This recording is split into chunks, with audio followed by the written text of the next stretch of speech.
할렐루야. 오늘 이렇게 귀하고 거룩한 주님의 날 주례전을 오신 여러분들을 주님의 이름으로 환영하고 축복합니다. 자, 옆에 계신 교우들과 인사합시다. 반갑습니다. 힘내세요. 화이팅까지 나왔습니다. 2024년도 이제 얼마 안 남았습니다. 한 해를 잘 정리해야 되고 또 새해를 소망으로 맞이하기 위해서 힘을 내야 됩니다.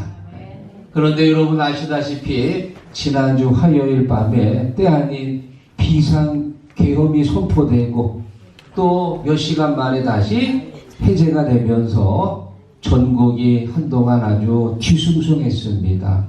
그래서 힘을 내야 돼요. 기도의 자리로 다시 나와야 됩니다.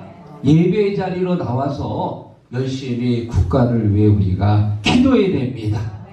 오늘 말씀을 통해 은혜 받는데 더 힘내시기를 주님의 이름으로 축원합니다. 매년 12월 둘째 주일은 전 세계 교회가 지키는 성소주일입니다. 왜 성소주일을 만들었냐? 하나님의 말씀 성경을 우리가 잘 듣고 말씀대로 살기 위해서 만든 거예요. 또 성경을 읽고 싶어도 읽지 못하는 사람들이 있습니다. 그런 전 세계 사람들에게 성경을 보급하자고 만들었습니다. 여러분, 하나님의 말씀 성경은 읽어도 복이 되고 들어도 복이 되고 지키는 자는 더 복이 있으리라. 그래서 우리가 말씀 듣고 말씀 읽고 말씀대로 살고 말씀에 승리하시기를 주의 이름으로 축원합니다. 저는 오늘 성소주의를 맞이해서 본문의 말씀을 가지고 말씀을 지키는 자가 받는 축복이란 제목을 정했습니다. 자, 이 잠언은 솔로몬이 그 아들에게 주는 삶의 지침서입니다. 지혜가 무엇이냐? 하나님의 말씀을 듣고 말씀을 지키는 사람이 지혜로운 사람이에요. 그래서 솔로몬은 오늘 본문 1절에 말합니다. 내 아들아, 나의 법을 잊어버리지 말고 나의 명령을 지키라. 사랑하는 성도 여러분, 오늘 말씀을 지키는 자가 받는 축복이 무엇인지 오늘 본문을 통해서 함께 나눌 때 여러분들이 말씀을 잘 지켜서 성경이 말씀하시는 그 축복이 여러분에게 있기를 주의 이름으로 축원합니다. 말씀을 지키는 자가 받는 축복 첫 번째, 장수하면서 평강을 누립니다. 자, 2절 읽어봅니다. 그리하면 그것이 네가 장수하여 평강을 더하게 하리라. 아멘. 장수는 모든 사람들이 소망하고 바라는 바람이지요. 누구든지 오래 살고 싶습니다. 그런데 건강하면서 오래 살아야 돼요. 건강하지 못하고 골골 앓으면서 오래 산다면 그것은 오래 사는 의미가 없지요. 자녀들이 부모님 말씀을 잘 듣고 공경해야 오래 사는 것도 의미가 있지. 속을 팍팍 썩이며 그러면 그건 장수가 축복이 아니고 오히려 재앙이 됩니다. 그래서 이 장수하고 평강이라고 하는 건 같이 가는 거예요. 오래 살면서 마음이 평강하시기를 주의 이름으로 축원합니다. 잠언 17장 27절에 이런 말이 있습니다. 여호와를 경외하면 장수하느니라. 짧아지느니라. 악인들은 왜 수명이 짧아질까요? 욕심 때문에. 권력에 대한 욕심, 물질에 대한 욕심, 권세, 명예에 대한 욕심, 정욕에 대한 욕심 때문에 일찍 죽게 되는 것. 야고보서 1장 15절에 보면 욕심이 잉태한 즉 죄를 낳고 죄가 장성한 즉 사망을 낳느니라. 욕심 때문에 악인들은 필요 이상의 욕심을 내다가 결국은 사망하게 되느니라. 우리는 악인들이 아니고 하나님이 인정하시는 의인입니다. 욕심내지 말고 주님 주신 것에 감사하며 자족하며 살아갈 때 주님께서 장수의 복을 주실 줄로 믿습니다. 신명기는 34장까지 있는데 모세가 지난 40년 동안 광야 생활한 것을 기억하면서 백성들에게 피를 토하는 심정으로 말하는 마지막 유언의 내용입니다. 신명기 30장 15절에 모세가 이렇게 말합니다. 보라, 내가 오늘 생명과 복과 사망과 화를 두었나니. 한쪽에는 생명과 복이 있고요, 또 다른 쪽에는 사망과 화가 있습니다. 여러분, 무엇을 선택하실 건가요? 당연히 생명과 복을 선택해야지요. 이거 뭐 보나마나 빈대떡이지 뭐 볼 것도 없지. 사망과 화를 선택하는 사람이 있나요? 없습니다. 다 복받기 원하고 다 오래 살길 원합니다. 자, 그런데 여기서 중요한 것은 뭐냐? 생명과 복을 선택했으면 거기에 따르는 책임을 져야 됩니다. 그 책임은 다른 것이 아니고 하나님의 말씀을 잘 듣고 말씀을 지키는 거예요. 생명과 복을 선택했다고 생명이 거저오는 게 아닙니다. 복이 뭐 넝쿨째 들어오는 게 아니고 말씀을 잘 듣고 말씀을 지켜야 돼. 그런데 이스라엘 백성들은 선택은 생명과 복을 선택했지만 말씀을 듣지 않고 말씀을 지키지 않아서 결국은 그들에게 화와 재앙이 닥치게 됩니다. 사랑하는 성도 여러분, 우리는 생명과 복을 선택했습니다. 그래서 하나님의 말씀을 잘 듣고 그리고 그 말씀을 지키는 지혜로운 성도가 되시기를 주의 이름으로 축원합니다. 여러분에게 한 분을 소개합니다. 하버드 대학 허버트 벤슨 교수님인데요. 이분은 심신의학의 권위자입니다. 이분이 무엇을 연구했냐면 사람의 건강과 스트레스를 연구했어요. 사람의 질병이 60%에서 70%가 다 마음에서 온다고 그래요. 쉽게 말하면 그 질병의 원인이 뭐예요? 스트레스입니다. 아마 여러분들 다 이런 경험들이 있을 거예요. 음식을 먹으면 소화도 안 되고 자꾸 체하는 것 같고 늘 더부룩하고 속이 이상한가 하고 내시경을 했더니 깨끗해.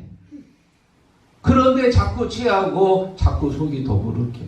그러면 의사 선생님이 그래요. 에이고 이거 신경성입니다. 신경성 위염입니다.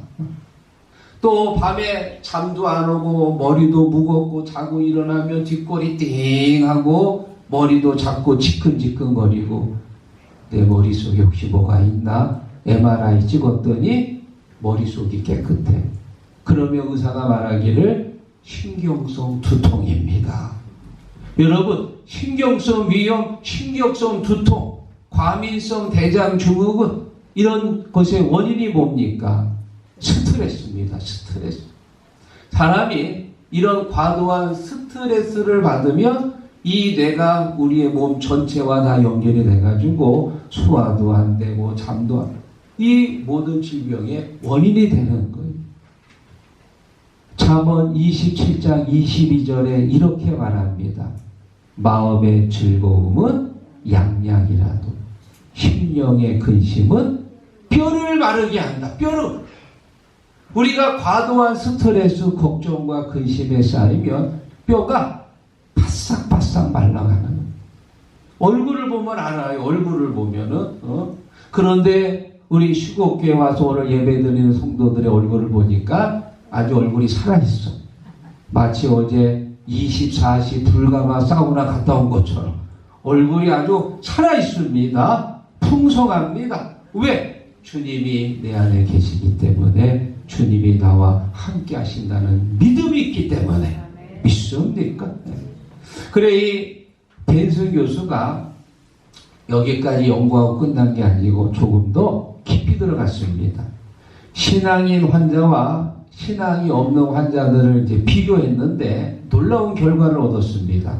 심장 수술을 받고 살아있는 232명의 사람들을 연구했더니 글쎄 신앙이 있는 사람들이 신앙이 없는 사람들보다 4배나 많았다는 거예요. 4배나. 또 심장병 질환으로 죽은 사람들을 조사했더니 신앙이 없는 사람이 신앙 있는 사람보다 죽은 사람이 훨씬 많고, 자살하는 사람들도 조사했더니 신앙이 없는 사람이 신앙인들보다 3배 이상 자살하는 사람이 많았다는 겁니다.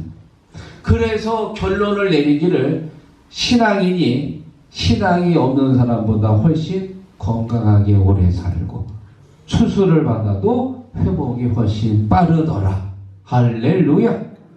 사랑하는 성도 여러분, 신앙인이 왜 더 건강합니까? 신앙인이 수술하고도 왜 회복이 빠릅니까? 바로 말씀을 붙들고 살기 때문에. 하나님이 주신 말씀이 우리 신앙인들에게는 무기입니다.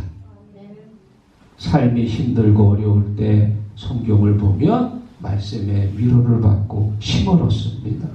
어디로 가야 할지 방황하고 있을 때 성경을 읽으면 우리의 앞길을 성경이 인도해 주십니다. 말씀을 지키는 자가 받는 첫 번째 축복이 뭐냐? 장수하고 평강을 부리게 된다. 오늘 이 축복이 여러분에게 있기를 주의 이름으로 축원합니다. 자, 그리고 두 번째, 말씀을 지키는 자가 받는 두 번째 축복은 하나님과 사람 앞에서 은총과 귀중히 여김을 받습니다. 4절 읽어봅니다. 그리하면 네가 하나님과 사람 앞에서 은총과 귀중히 여김을 받으리라. 아멘. 하나님의 말씀을 잘 듣고 지키면 하나님한테도 사랑받고 사람들한테도 사랑을 받습니다. 하나님 앞에 인정을 받고 사람들한테도 인정을 받습니다. 하나님의 말씀을 잘 듣고 지키는 사람은 교회에서도 기도하는 믿음의 일꾼이고, 가정에서도 가정을 잘 책임지는 가정의 일꾼이 되고, 직장 생활도 다른 사람들보다 더 원만하게 책임있게 직장 생활을 잘합니다. 교회, 가정, 직장, 이 3박자가 골고루 균형 잡혀서 익어가는 거예요. 하나님의 말씀을 잘 듣고 지키는 사람에게 하나님께서 귀중히 여김을 받게 하시는 줄로 믿습니다.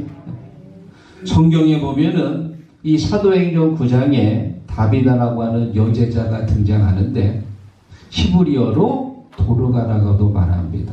이 여성은 어떤 여성이냐? 혼자 사는 어려운 여성이에요. 그런데 여제자라고 하는 말이 붙을 만큼 말씀대로 살고 말씀을 지키며 말씀을 전하는 여성입니다. 자기도 어렵지만 주변에 홀로 된 어려운 여성들에게 속옷과 겉옷을 만들어서 그들에게 입혀주었던 아주 좋은 여성이었습니다. 그 당시 여러분, 지금은 뭐 옷이 차고도 넘치지요. 그런데 2000년 전에는 옷이 굉장히 귀했거든요. 특히 겉옷이라고 하는 건 그야말로 재산 목록에 들어갈 만큼 가난한 사람들은 한 벌밖에 없는데 그 옷들을 지어준 거예요. 그런데 이렇게 좋은 일을 하던 이 다비다가 어느 날 병에 걸려서 죽게 됩니다. 그래 사람들이 모여가지고요, 이렇게 귀한 우리 전도사님이 죽다니 안 됩니다 하고 이제 슬피 우는 가운데 베드로 사도가 근처에 왔다는 얘기를 들었어요. 그래서 사람을 베드로 사도에게 보내가지고 모셔왔습니다. 베드로가 이곳에 오니까는 다락방에 모여서 사람들이 다 울고 있습니다. 사도님, 우리 다비다, 우리 전도사님 꼭 살려주세요. 이것이 우리 다비다 전도사님이 우리에게 만들어준 옷입니다. 겉옷을 보여주고 속옷을 보여주고. 그래 베드로가 다 불러가시오. 그리고는 다락방에 올라가서 누워있는 이 다비다를 향해 다비다야 일어나라. 예수의 이름을 선포할 때에 죽었던 다비다가 다시 살아난 줄로 믿습니다. 우리가 여기서 기억해야 될 것이 있습니다. 이 다비다라고 하는 여성은 하나님의 말씀을 귀하게 여기고 말씀대로 산 여성이었습니다. 하나님께서 이 여성을 귀하게 여기셨는데요. 사람들에게도 귀중히 여김을 받았더라 그 말이요. 거기 주위에 있는 사람들이 다 이 다비다의 도움을 받고 다비다가 다시 살아나기를 간절히 소망하고 있습니다. 우리가 하나님의 말씀을 온전히 지키며 하나님한테도 은총을 받고 귀중히 여김을 받고 사람들한테도 인정받고 귀중히 여김을 받는 줄 믿습니다. 구약 성경에 보면 누가 이렇게 귀중히 여김을 받았나 봤더니 역대상 4장에 야베스라는 사람이 등장합니다. 이 사람의 뜻이 뭐예요? 고통의 아들. 누가 지어줬어요? 엄마가 지어줬어. 엄마. 이왕이면 기쁨의 아들이라고 지어주면 얼마나 좋아요. 그런데 아들 이름을 고통의 아들이라고 지은 거예요. 그러니까 아마 이 어머니는 야베스를 임신했을 때 원치 않는 임신을 했을 거예요. 지우고 싶지만 지우지도 못하고 그냥 끌고 안고 있다가 아기를 낳았는데 태어날 때부터 이 야베스는 엄마에게 큰 짐덩어리요. 여러분 야베스가 커가면서 자기 이름을 몇 번이나 들었을까요? 지금 여러분들이 갖고 있는 그 이름 지금까지 살면서 몇 번 들으신 것 같아요? 수천 수만 번도 들었겠지요. 어딜 가도 이름을 부릅니다. 병원에 가도 이름을 부르고요. 어디에 가도 늘 우리의 이름이 불려집니다. 사람들이 야베스의 이름을 부릅니다. 야베스야, 야베스야. 다시 말하면 넌 고통의 아들이야. 넌 축복받지 못한 사람이야. 넌 저주의 사람이야. 평생 그 소리를 들은 거예요. 그 소리를. 그때 이 야베스가 절망하고 넘어지고 죽은 것이 아닙니다. 오히려 하나님 앞에 기도했습니다. 하나님, 저는 고통의 아들로 태어났지만 저는 하나님의 능력을 믿습니다. 고통을 주는 사람이 아니고 기쁨을 주는 사람, 행복을 주는 사람이 되게 해 주옵소서. 내게 복에 복을 더하시고 나의 지경을 넓혀 주시옵소서. 야베스가 기도했더니 하나님께서 야베스의 기도를 들으셨더라. 할렐루야. 그리고 역대상 4장 9절에 말합니다. 야베스는 그의 형제보다 귀중한 자라. 믿습니까? 형제들보다 처음에 태어날 때는 아주 저주받은 고통의 아들로 태어났지만 하나님 앞에 기도하고 말씀을 지키며 살았더니 자기 형제들보다 또래의 사람들보다 귀히 여김을 높임을 받는 사람이 된 거예요. 역대상 1장부터 9장까지 12지파 자손들의 이름들이 많이 나옵니다. 아마 수백 명은 될 거예요. 그 중에서 귀중한 자라는 호칭을 받은 사람은 딱 한 사람. 누구예요? 야베스예요. 처음에는 정말 저주에서 시작했지만 이 야베스는 귀하게 쓰임받는 사람이 된 겁니다. 우리가 어떻게 태어나느냐 중요하지요. 이왕이면 사랑받는 자녀로 태어나고 또 좋은 환경에서 태어나면 훨씬 더 유익합니다. 그러나 더 중요한 게 있어요. 하나님의 말씀을 지킬 것이냐. 그게 더 중요한 거예요.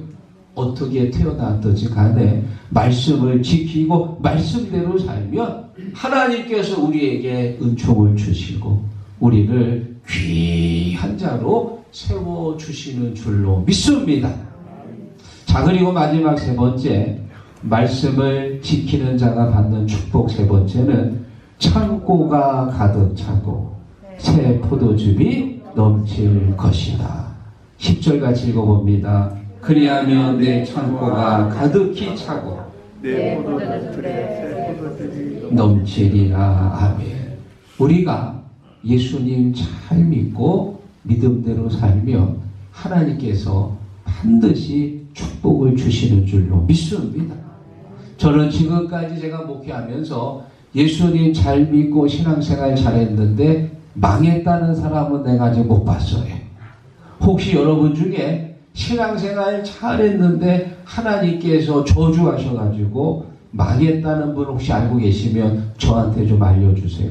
내가 가서 한번 좀 인터뷰 좀 해봐야 되겠어요. 물론 우리 주위에 사이비가 있습니다. 이단들이 있잖아요. 그런데 빠지면 돈 바치고 마음 바치고 몸 바치고 나중에 가정까지 깨지는데, 그런 이단들 말고 건강한 교회에서 신앙생활을 온전히 하고 또 하나님 앞에 헌금을 드리고 충성하는 사람들은 하나님이 반드시 복 주시고 복 주십니다. 출애굽기 20장 6절에 보면 이렇게 말씀합니다. 나를 사랑하고 내 계명을 지키는 자에게 내가 천대까지 은혜를 베푸느니라. 믿습니까?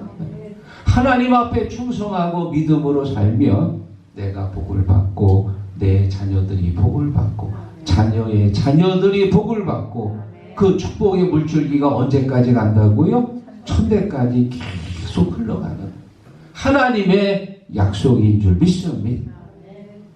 이전에 있었던 교회에서 어떤 집사님이 나한테 그런 말을 하더라고요. 목사님, 제가 신앙생활 20년 이상 했는데 왜 이렇게 하는 일마다 자꾸 막히고 자꾸 꼬이고 왜 저는 이렇게 축복을 못 받습니까? 나한테 묻더라고요. 그래서 제가 그랬어요. 집사님이 급할 때는 주님 앞에 와서 엎드리고 간절히 기도하는데 이제 좀 살만하면 그때는 기도의 자리를 떠나가지고 자기 멋대로 계획대로 살고 자꾸 이랬다 저랬다 해서 그래. 이랬다 저랬다 해가지고 하나님을 좀 끝까지 섬기십시오. 온전히 하나님의 약속을 붙들고 이랬다 저랬다 하지 말. 자꾸 신앙이 왔다 갔다 하니까 하나님께서도 복을 줬다가 안 줬다가 줬다가 안 줬다가, 하나님도 그렇게 하시잖아요. 그러니까 좀 온전히 믿음의 길로만 가십시오. 그러면 우리 하나님은 신실하신 분이시라 반드시 복 주시고 축복하실 줄로 믿습니다. 히브리서 6장 14절에 말씀하시기를 내가 너에게 반드시 복 주고 복 주며 번성케 하고 번성케 하리라. 할렐루야. 그 말씀이 어디에 있냐? 성경에도 있지만 이명자 권사님 거실 위에도 그게 붙어 있어요. 내가 반드시 너를 복 주고 복 주며 번성케 하고 번성케 하리라. 사랑하는 여러분, 우리가 신앙생활 열심히 성실하게 잘하면요, 하나님이 반드시 택한 자녀들 복을 주시는 줄로 믿습니다. 오늘 말씀을 정리하면서 감동적인 이야기를 하나 소개합니다. 이 친구는 미국 엘라베마에 사는 월터 카라는 청년입니다. 고등학교를 졸업하고 가정이 어려워가지고 직장을 구했습니다. 이사심센터 직장을 구했습니다. 그리고 이제 내일 이제 그 고객의 집에 가가지고 이사를 이제 돕는 건데요. 거리가 32km가 된다고 그래요. 뭐 차로 가면 금방 가지요. 그런데 문제가 생겼습니다. 오래된 중고차가 고장이 난 거예요. 고칠 돈도 없습니다. 그래서 친구들한테 연락해서 혹시 가는 길에 좀 태워달라고 그랬더니 다들 상황이 여의치가 않습니다. 버스도 또 시간대가 마땅치가 않아요. 그래서 아마 대부분 이런 경우는 회사에다 전화를 해야지요. 제가 갈 수가 없으니까 다른 사람을 보내주세요. 이렇게 연락을 해야 되는데 지금 이 월터는 첫 직장이고 첫 번째 고객인데 그 약속을 깨고 싶지가 않은 거예요. 그래서 어떻게 하면 내가 그 32km를 걸어갈 수 있을까 생각하다가 드디어 기발한 생각을 했어요. 밤 12시에 걸어간 거예요. 32km를 어디가 봤더니 우리 교회에서 저 서산 해미 읍성이 한 30km 되더라고요. 거기까지 걸어가는 겁니다. 사람이 1시간에 한 4km 걷는다고 그래요. 그러면 8시간이면 걸으니까 조금 빨리 걸으면 이제 좀 일찍 도착하겠지요. 새벽 밤 12시에 출발했습니다. 부지런히 걸어갑니다. 반쯤 걸어갔을 때, 한 새벽 4시쯤 됐을 때 도로 순찰을 나온 경찰관이 월터를 목격합니다. 여러분, 새벽 4시에 주택가도 아니고 도로를 혼자 걷는 사나이. 이상하잖아요. 이 경찰관들이 촉이 좋아요. 촉이. 저 녀석 이거 수상한데 뭔가 있는 것 같은데 하고 검문을 합니다. 당시 왜 이 늦은 이른 시간에 이 도로를 걷고 있습니까? 그랬더니 월터가 얘기하기를 경찰관이 믿기 어렵지만 저 지금 출근하는 거예요. 열심히 지금 차가 없어가지고 고객과의 약속을 지키기 위해 지금 걸어가고 있습니다. 사정을 들어보니까 아주 딱하고 또 기특해. 이제 20살짜리가 일하겠다고 이제 새벽부터 걸어가는 거 얼마나 기특해요. 그래가지고 데려가서 이제 식당에서 밥을 사주고 그리고 차로 그 집까지 데려다 줬어. 그랬더니 너무 일찍 온 거예요. 걸어가야 8시에 맞춰서 가는데 차 타고 가니까 금방 가잖아요. 그래 주인이 이렇게 보다가 한 청년이 경찰차에서 내리는 거예요. 이상하지. 경찰차에서 내리는 저 친구가 이런 이른 시간에 왜 경찰차를 타고 왔지? 이상하단 말이에요. 그래가지고 이제 또 얘기하다 보니까 어머나 그 생각이 너무 대견해.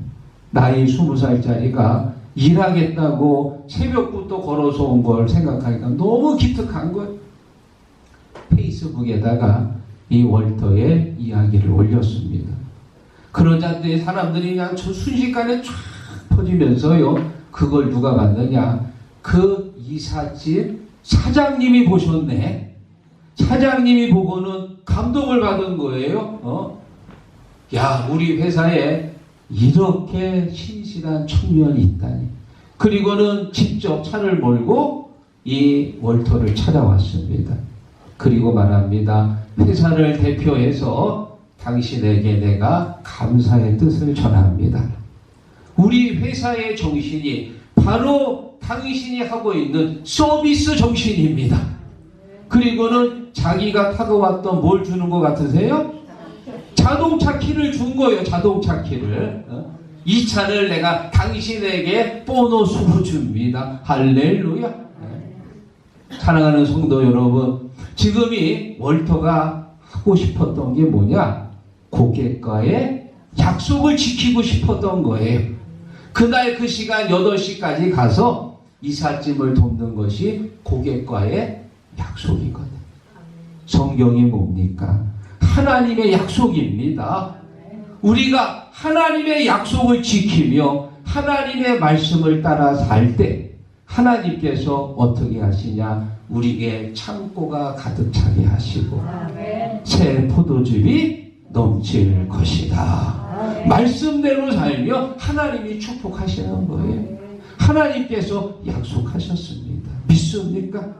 여러분, 지금 여러분 앞에 있는 성경책을 다 한번 들어보십시오. 성경책을 높이 드십시오. 이 성경책이 하나님의 말씀입니다. 이 안에 하나님의 능력이 담겨 있습니다. 구원의 신비가 있습니다. 살아있는 말씀을 붙들고 살 때 하나님이 내게 능력 주실 것이고 말씀대로 살면 하나님이 나를 축복하십니다. 말씀을 붙드십시오. 말씀에 뿌리를 내리십시오. 올 한해도 말씀을 읽었고 내년에도 말씀 듣고 말씀의 사람이 되기를 주의 이름으로 축원합니다.